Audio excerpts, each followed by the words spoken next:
রাজনৈতিক দল হিসেবে নিবন্ধন পেয়েছে বাংলাদেশ ডেভেলপমেন্ট পার্টি বিডিপি।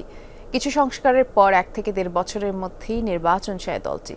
সকালে নির্বাচন কমিশন ভবনের সচিব আখতার আহমেদের কাছ থেকে নিবন্ধনপত্র গ্রহণ করেন দলটির চেয়ারম্যান ও সাধারণ সম্পাদক।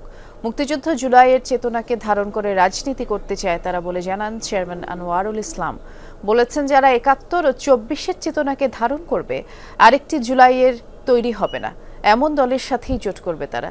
বিডিপি নির্বাচন সংস্কার দুটোই চায় জানিয়ে চেয়ারম্যান বলেছেন, মূল সংস্কারগুলো করবে নির্বাচিত সরকার এবং নির্বাচনে 300 আসনেই প্রার্থী দেওয়ার লক্ষ্যে কাজ শুরু করবে দল।